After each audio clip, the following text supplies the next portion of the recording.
69-oji tarptautinė motociklų paroda, žinoma EICMA pavadinimu, šiemet vėl į Italijos madų sostinę Milaną pritraukė 100 000 motociklininkų ir jiems prijaučiančių. Lapkričio 10-13 dienomis Fiera Milano parodų centras tiesiog alsavo motociklinė dvasia. Visi garsiausi gamintojai pristatantis ateinančių metų modelius ir ateities vizijas, daugybė žavingų merginų, atrakcijos ir pasirodymai žiūrovams.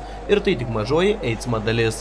Tačiau viso pasaulio rinką sukaustė krizės padariniai neaplenkė ir motociklininkų pasaulio. Šių metų paroda tai puikus to pavyzdys. Didieji gamintojai, nepaisant kelių išimčių, savo išskirtiniuose stenduose eksponavo motociklus, kurie retai buvo iš koto verčiantys, veikiau tik patobulintos ankstesnių modelių versijos, o tai ypač jaučiama sportinių motociklų segmente. Kaip niekad gausi šiemet buvo padidinto pravažumo kelioninių motociklų klasė, pradedant raumeningaisiais Honda Cross Tourer ir Triumph Tiger Explorer, baigiant lengvai bekeliais skirtais BMW Sertavo ar KTM Freeride. Beje, pastarasis artimiausių metų pasirodys ir su elektriniu varikliu. Panašių kelių pasiekė ir dauguma kitų gamintojų, tikėdami, jog elektriniai varikliai tai neišvengiama ateitis.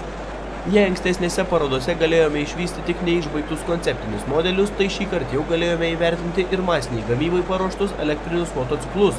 Jų parodos metu suskaičiavome bent 10. Didelį žingsnį kuro ekonomijos link žengė Honda koncernas, pristatydamas 3 skirtingus, tačiau tą patį itin taupų 700 kubinių centimetrų darbo tūrio variklį naudojančius modelius. Vienas iš jų pastaraisiais metais labai išpopuliarėjusios Maxi Scooter klasės atstovas. Naujas T-Max 530 motoroleris taip pat buvo ir viena iš didžiausių naujovių Yamaha stende. Tarptautinės Milano motociklų parodos mastą galima įvertinti ir skaitinė išraiška. Beveik 1500 skirtingų firmų atstovų iš 43 pasaulio šalių per 4 dienas pritraukė 500 000 lankytojų. Vieną savaitę metuose Milanas virto ne tik pasaulinė madų, bet ir motociklizmo sostinė.